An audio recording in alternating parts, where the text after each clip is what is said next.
السلام علیکم ناظرین، پروگرام ویژن بائی راجہ عاطف ذوالفقار کے ساتھ آپ کی خدمت میں حاضر ناظرین۔ وہ فیصلہ آ گیا جس کا انتظار تھا، جو سو موٹو نوٹس لیا ہوا تھا معزز سپریم کورٹ آف پاکستان نے، اس کا فیصلہ آ گیا ہے اور اس فیصلے کی بہت ساری تشریحات کی جا رہی ہیں۔ لیکن آج کے پروگرام میں دو اہم چیزیں میں آپ کو بتانا چاہوں گا۔ پہلی اہم بات تو یہ ہے کہ جو سپریم کورٹ کا فیصلہ ہے اس میں پاکستان تحریک انصاف کے ساتھ ہاتھ ہو گیا ہے۔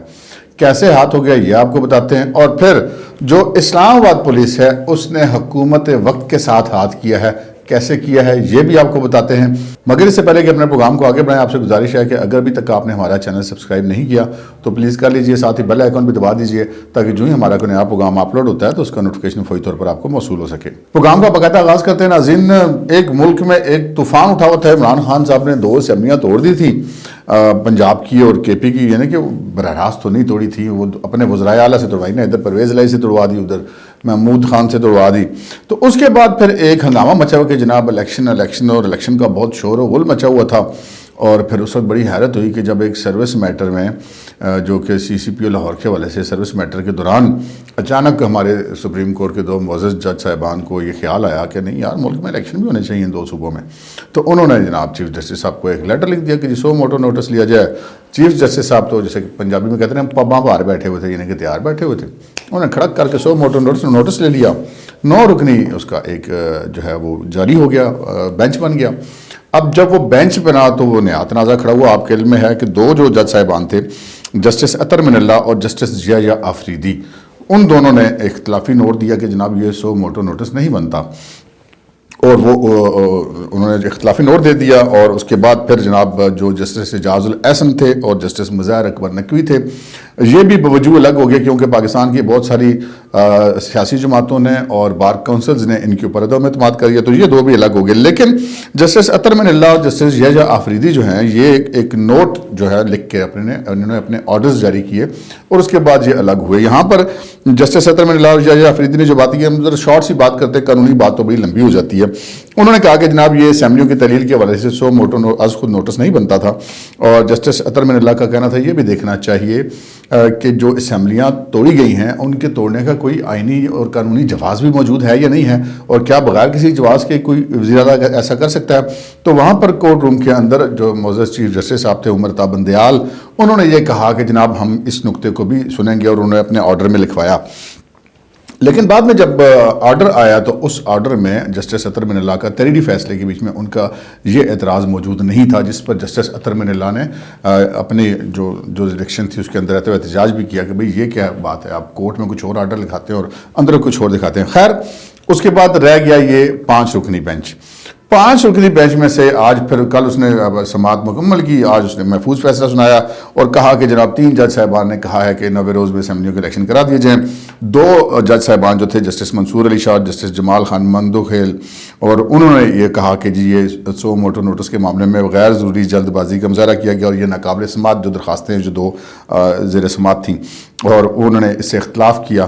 اور یوں چیف جسٹس آف پاکستان عمر تا بندیال اور 2 جو ان کے ساتھ جج صاحبان تھے، انہوں نے اس کو کہا کہ یہ الیکشن کرایا جائے۔ اچھا، اب یہاں پہ ہاتھ کہاں پہ ہوا ہے؟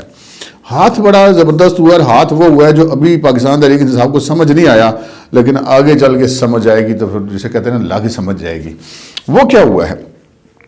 انہوں نے جو آج فیصلہ جو جاری کیا گیا اس میں یہ کہا گیا کہ جناب 90 دن میں جو ہے وہ الیکشن کروایا جانا چاہیے، اور ساتھ ہی انہوں نے کہا کہ الیکشن کمیشن آف پاکستان جو ہے وہ صدر سے مشاورت کرنے کے بعد تاریخ کا اعلان کرے۔ اور پھر جو کے پی حکومت کے حوالے سے جو صدر پاکستان نے الیکشن کی تاریخ اناؤنس کی تھی اس کو انہوں نے غلط قرار دے دیا، اور جو پھر انہوں نے کہا کہ گورنر کے پی نے تاریخ نہ دے کے غیرانی اقدام کیا ہے۔ لیکن جو اصل بات ہے جی وہ ابھی تک کسی کو سمجھ نہیں آئی، وہ ہم آپ کی خدمت میں عرض کیے جاتے ہیں۔ اس میں یہ کہا گیا کہ جناب 90 دن میں الیکشن کرا دیا جائے، اور ساتھ ہی یہ کہا کہ اگر 90 دنوں میں الیکشن ممکن نہ ہو تو اس کی مدت گزر جانے کے بعد جلد سے جلد مختصر مدت میں الیکشن کروا دیا جائے۔ لیکن اس فیصلے کے اندر کہیں پر یہ مینشن نہیں کیا گیا کہ وہ جلد از جلد مدت یا مختصر مدت کتنی ہوگی، وہ کچھ دنوں کی ہوگی، کچھ ہفتوں کی ہوگی، یا کچھ مہینوں کی ہوگی۔ یہ بڑی امپورٹنٹ بات ہے، اور یہ وہ بات ہے جو ان کے لیے اب آگے بڑا مسئلہ بننے والا، اور اس سے ایک نیا بحران جنم لیتا ہوا نظر آ رہا ہے۔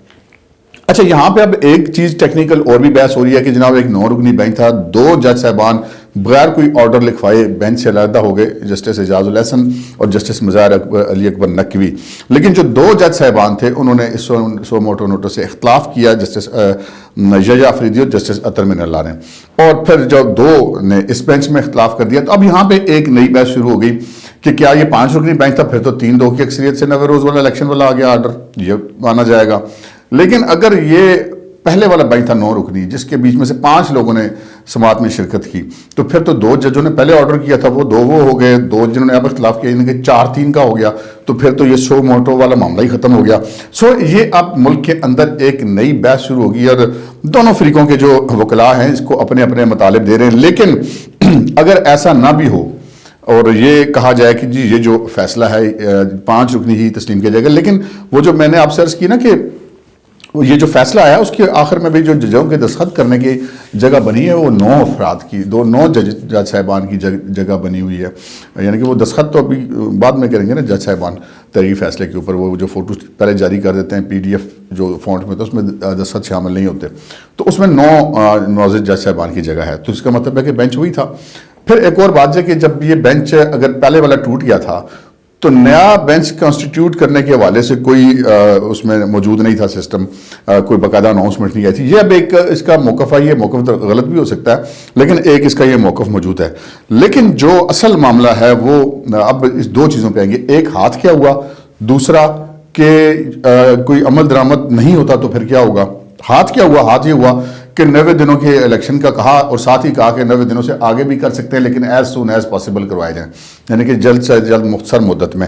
تو یہ مختصر مدت کا تعین کون کرے گا؟ یہ مختصر مدت کا تعین تو پھر وہ کریں گے نا جنہوں نے الیکشن کروانا ہے, اور وہ مختصر مدت کا تعین کرے گا الیکشن کمیشن آف پاکستان, کیونکہ سپریم کورٹ نے ان کو یہ گنجائش دے دی ہے کہ جناب یہ اگر کرانے ممکن نہ ہو, اس لیے کہ سپریم کورٹ کو بھی یہ نظر آ رہا تھا کہ جس طرح الیکشن کمیشن نے بتایا کہ جی ہمیں تو فورس بھی نہیں مل رہی, نفری بھی نہیں مل رہی, عدلیہ سے ریٹرننگ افسران نہیں مل رہے, باقی وسائل ہمیں نہیں دیے جا رہے, ہم کیسے کرا دیں الیکشن. تو اس چیز کو اپنے ذہن میں رکھتے ہوئے فاضل عدالت نے یہ کہہ دیا کہ جناب اگر 90 دن میں نہیں ہو سکتے تو اس کے بعد مختصر مدت میں کروا دیجیے. اب مختصر مدت کا تعین جو ہے وہ اس میں نہیں ہے, تو پھر تعین جو ہے اس کا الیکشن کمیشن آف پاکستان کرے گا, جو کہ پارلیمنٹ کی طرح سپریم کورٹ کی طرح از خود مختار مکمل آئینی ادارہ ہے. جو الیکشن کمیشن کا جو چیف الیکشن کمشنر اور ان کے ممبران وہ از خود ایک اتھارٹی ہیں اور وہ پھر اس کے اوپر آگے چل کے چلیں گے. تو یہ وہ پہلو ہے جی جو ہم کہہ سکتے ہیں کہ یہ جو مٹھائی کھانے میں جلدی کرتے ہیں نا کوئی کسی بھی پارٹی کے لوگ, تو وہ جلدی نہیں کرنی چاہیے, پہلے چیزوں کو ذرا دیکھ لینا چاہیے, کیونکہ یہ اب ٹیکنیکلی ان کے ساتھ ہاتھ ہو گیا ہے پاکستان تحریک انصاف کے ساتھ. اب مطلب یہ اندر کی باتیں ہم نہیں اس میں کچھ کہہ سکتے, اب ہم تو وہ بات کرتے ہیں جو فیس ویلیو کی ہوتی ہے. تو اب یہ اگر کہا جائے کہ جی اگر پاکستان تحریک انصاف اور عمران خان صاحب کو کوئی فیور دینا چاہتا تھا یا انہوں نے کوئی فرمائش ڈالی ہوئی تھی تو ان کو بھی وہ بھی خوش ہو گیا, دیکھو جی سو موٹو ہو گیا اور گل بڑی بھی کوئی نہ. تو یہ ایسی صورتحال ہے جناب کہ اب یہ جو کہا گیا ہے کہ 90 دنوں کے بعد جو مختصر مدت میں کرایا جائے وہ مختصر مدت کا تعین نہیں کیا گیا اور اب یہ معاملہ ایسے چلے گا. اچھا ایک اور جو اس معاملے کا پہلو ہے بڑا امپورٹنٹ ہے, وہ امپورٹنٹ پہلو یہ ہے کہ اگر فرض کریں ہم یہ کہہ لیتے ہیں کہ جی 90 دنوں میں ہی کرنا ہے اور یہ جو 3-2 کا ہے اب اس کو 4-3 کا نہ سمجھے 3-2 کا ہی اس کو سمجھا جائے گا, تو پھر اس کے بعد اگر اس پر عمل درآمد نہیں ہوتا تو پھر واٹ نیکسٹ, آگے کیا ہوگا؟ یہ بڑی امپورٹنٹ بات ہے. اب آگے کیا ہے اس کی میں چھوٹی سی 2 مثالیں آپ کو دے دیتا ہوں. عمران خان صاحب کے دور حکومت میں بلدیاتی اداروں کی بحالی کے لیے اعلیٰ عدالتوں نے حکم دیے ہوئے تھے اور عمران خان صاحب کی حکومت جاتی چلی گئی لیکن ان احکامات پر عمل نہیں ہوا, تو پھر کیا ہوا؟ جواب اس کا یہ کہ کچھ بھی نہیں ہوا. کہ ایک چیز انہوں نے حکومت نے نہیں عمل اس کے اوپر کیا تو عدالت نے اس کے اوپر جو ہے وہ زور نہیں دیا, یا اگر دیا بھی ہوگا جو بھی قانونی اس کی پیچیدگیاں پیدا ہو گئی ہوں گی تو اس کے اوپر عمل درآمد نہیں کیا جا سکتا, یہ ایک ریکارڈ کی بات ہے. پھر دوسرا مثال, بلکہ 3 مثالیں دوں گا. دوسری مثال کہ جو اسلام آباد کے بلدیاتی الیکشن کو الیکشن کمیشن آف پاکستان نے کہا جی ابھی ہم نہیں کرا سکتے آگے کرتے ہیں, تو اس کے اوپر اسلام آباد ہائی کورٹ کے معزز جج صاحب نے حکم دے دیا شام کو 4-5 بجے کے جی صبح الیکشن کرائے جائیں, تو اس کے اوپر عمل نہیں ہو سکا. جب وہ عمل نہیں ہو سکا اسلام آباد ہائی کورٹ کے اس حکم کے اوپر, تو پھر کیا ہوا؟ ابھی تک کوئی الیکشن نہیں ہوئی اور نہ ہی کوئی ایسی کوئی روائی ہوئی. تیسری بات یہ ہے کہ جی بلدیاتی انتخابات کے بعد جو تیسری بات ہے, 25 مئی کو عمران خان صاحب نے ایک لانگ مارچ کیا 25 مئی کو, اور جو پہلا لانگ مارچ انہوں نے کیا تھا اسلام آباد آئے تھے، وہ ادھر سوابی سے چلے تھے. اس لانگ مارچ میں سپریم کورٹ نے حکم دیا کہ راستے کھول دیے جائیں، اور H8 میں H9 میں وہ جلسہ کیا جائے. لیکن عمران خان صاحب نے عدالت کے احکامات کی پرواہ نہ کرتے ہوئے سب لوگوں کو ڈی چوک جانے کا کہا. اس کے خلاف توہین عدالت کی گورنمنٹ نے ریٹ دائر کی، گورنمنٹ سپریم کورٹ نے نوٹس نہیں جاری کیا، اور اس کے بعد پھر سپریم کورٹ نے وہ مطلب کوشش کی اس کو لنگر آن کرنے کی. بظاہر ایسا لگتا ہے کہ جناب وہ IB کی رپورٹ منگوا لیں، ISA کی رپورٹ منگوا لیں، وزارت داخلہ کی رپورٹ منگوا لیں، IG کی رپورٹ منگوا. اچھا ساری رپورٹیں آ گئی، ویڈیوز بھی آ گئی، سپریم کورٹ میں پیش کر دی کہ جناب یہ بالکل یہ دیکھیں ہر چیز ظاہر ہے، مسلح لوگ بھی ساتھ ہیں اور یہ احکامات جاری کر رہے ہیں. اور کوئی اس وقت ملک میں موبائل سروس بھی بند نہیں تھی، تمام احکامات ان کو پہنچے تھے عمران خان صاحب کو، اور انہوں نے جان بوجھ کے توہین عدالت کیا ہے. آج تک اس پر کیا کارروائی ہوئی؟ اس کا جواب ہے کچھ بھی نہیں. اور رکھی بیٹھی ہوئی ہے سپریم کورٹ، وہ ادھر ہی توہین عدالت کی درخواست پڑی ہے، اس کے اوپر کوئی کارروائی نہیں ہو رہی، نہ ہی اس کے اوپر کوئی سماعت ہو رہی ہے. تو صورتحال یہ ہے کہ جی اس وقت جو معاملات ہیں وہ اسی طرح چلیں گے جس طرح بظاہر ایسا لگتا ہے کہ جناب یہ جو اس وقت الیکشن کرانے کی جو صورتحال ہے وہ بنتی ہوئی نظر نہیں آ رہی، باوجود اس سپریم کورٹ کے نوٹس کے. اور PTI دے نال ہاتھ ہو گیا جی. اچھا ہاتھ پھر ادھر حکومت کے ساتھ بھی ہوا ہے، وہ کیسے ہوا ہے؟ وہ ایک اور معاملے پہ ہوا ہے. کل عمران خان صاحب اسلام آباد میں آئے، وہ تنتناتے ہوئے 1500-1800 لوگ تھے ان کے ساتھ، بڑے مشتعل قسم کے. انہوں نے گیٹ ویٹ توڑے اور جناب پولیس غائب ہو گئی اور ججوں سے انہوں نے ضمانتیں لی اور اس کے بعد وہ چلے گئے. ہم نے آپ سے کل کے پروگرام میں عرض کی تھی کہ جناب یہ سارا کیسے ممکن ہوا؟ اتنے لوگ نہیں تھے.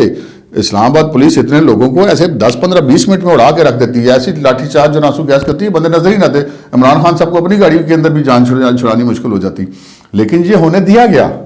وہ میں نے آپ کو کل وجہ بتائی تھی کہ بھائی جان اس وقت جو کنٹرول تھا سارا وہ DIG آپریشنز کے ہاتھ میں ہوتا ہے، IG تو سپرویژن کرتا ہے.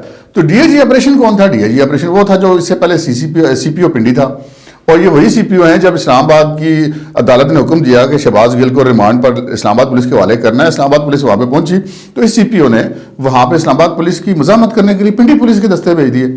یعنی کہ انہوں نے قانون پہ عمل درآمد ہونے سے روکنے کی کوشش کی. کیوں روکنے کی کوشش کی؟ اس لیے کہ اس وقت کے وزیر اعلیٰ چودھری پرویز الہی اور مونس الہی وغیرہ کے حکم کے اوپر، یعنی کہ یہ بہت کلوز ہیں. اس سے پہلے یہ DPO اٹک تھے، وہ میجر طاہر صادق بھی ان کے بنوئی ہیں چودھری پرویز الہی وغیرہ کی. تو یہ میں نے عرض کی تھی کہ یہ ایک چیزیں ہیں. اب یہ بظاہر ایسا لگتا ہے کہ ایسا ہوگا، اب نیتوں کا یا دلوں کا حال اللہ تعالیٰ بہتر جانتا ہے، لیکن ایسا ہی ہوا کہ وہ جناب پولیس وہاں سے ایسے غائب ہوئی کہ پتہ ہی نہیں چلا. وہ جو ہم سن رہے تھے اتنی نفریہ لگ گئی، جناب صبح DIG آپریشن وزٹ کر رہے ہیں، IG وزٹ کر رہے ہیں، پتہ ہی نہیں چلا پولیس کدھر گئی. اور وہ پھر پولیس جو کچھ ہوا وہ سب نے دیکھا کہ کیسے جج صاحبان بیٹھے ہوئے تھے، اور کمرہ عدالت کے اندر بھی اور آتا عدالت میں بھی مشتعل ہجوم موجود تھا. اور ان بیچاروں کی کیا ضرورت تھی کہ وہ اس ہجوم کی مرضی کے خلاف کوئی فیصلہ دیتے، یا میں یہ نہیں کہتا کہ فیصلے غلط ہیں، انہوں نے اپنے آئین اور قانون کے مطابق ہی دیے ہوں گے، لیکن کیا اگر وہ نہ دیتے ان کی مرضی کا فیصلہ تو ان کے ساتھ کیا ہونا تھا؟ پولیس تو ایسے غائب ہو گئی تھی. پولیس کیوں ہٹائی گئی؟ یہ بات تحقیق طلب ہے. لیکن اس کے ساتھ آج ایک اور ہاتھ کیا، یعنی کہ اسلام آباد پولیس نے وفاقی وزیر داخلہ رانا ثناء اللہ اور وفاقی حکومت کو پورا ماموں بنایا. آج انہوں نے کیا کیا؟ اچھے بن گئے. یعنی کہ کل انہوں نے یہ کیا کہ اچھے بن گئے حکومت کے سامنے. وہ دیکھیں جی وہ جنہوں نے کیا ہم ان پہ پرچے دے رہے ہیں، پرچے دے دیے، 2 FIR کٹ گئی ایک ہی تھانے میں، ایک ہی جیسے ملزمان کے خلاف ایک ہی الزام میں 780 اور سرکار میں مزاحمت ہے. وہ ان دونوں FIRوں کا مضمون ایک ہے جناب. اب یہ کیوں ہوا؟ یہ جو پرچے دینے ہوتے ہیں یہ بھی DIG آپریشن کی زیر نگرانی دینے ہوتے ہیں، کیونکہ یہ DIG انویسٹیگیشن کا کام تو بعد میں شروع ہوتا ہے نا، فیاض کے بعد میں. اب ہوگا کیا؟ یہ بنایا گیا جناب پوری طرح حکومت کو اور رانا ثناء اللہ کو ماموں اسلام آباد پولیس کی طرف سے. اور وہ ماموں ایسے بنایا گیا کہ قانون یہ کہتا ہے کہ ایک واقعے کے 2 مقدمات درج نہیں ہو سکتے، چاہے وہ الگ الگ تھانوں میں. یہاں پہ تو ایک ہی تھانے میں مضمون بھی کوئی فرق نہیں ہے. آپ یہاں سے اندازہ کریں کہ جب یہ کورٹ میں جائیں گے ملزم فریق تو یہ ایک نہیں، یہ دونوں FIR فارغ ہو جائیں گی. قانون یہ کہتا ہے کہ ایک وقوع کی 2 FIR نہیں ہو سکتی، تو دونوں FIR فارغ ہو جائیں گی. یعنی کہ یہاں پہ اب رانا ثناء اللہ صاحب آج تھوڑی دیر پہلے پریس کانفرنس کرتے کہ 200 بندے ہم نے نامنیٹ کر لیے ہیں، 27 لوگ ہم نے گرفتار کر لیے ہیں. کیا ہوگا؟ کچھ بھی نہیں ہوگا. یہ دونوں پرچے ختم ہو جائیں گے. اس لیے کہ رانا ثناء اللہ صاحب کو اور وفاقی حکومت کو جناب اسلام آباد پولیس نے بنا دیا ماموں. اسلام آباد پولیس نے ادھر سہولت کاری بھی کر دی، عمران خان صاحب کی بندے ٹا کے ان کو موقع دیا، جو مرضی کروا لو ججوں سے، جو توڑ پھوڑ دو، جو دل کرے آپ کرو. اور اس کے بعد پھر جو پرچے ان کے اوپر دیے حکومت کے سامنے اچھے بننے کے لیے، اس میں بھی ان کو فیور دے گئے. ایک ہی وہ وقوع کے 2 پرچے دے دیے، ایک ہی تھانے میں دے دیے، وہ دونوں پرچے بھی فارغ ہو جائیں گے. عدالت کے معاملے میں پی ٹی آئی کے ساتھ ہاتھ ہو گیا اور پرچوں کے معاملے میں وفاقی حکومت کے ساتھ ہاتھ ہو گیا. اب تک کے لیے اتنا ہی. اجازت دیجیے. اللہ حافظ.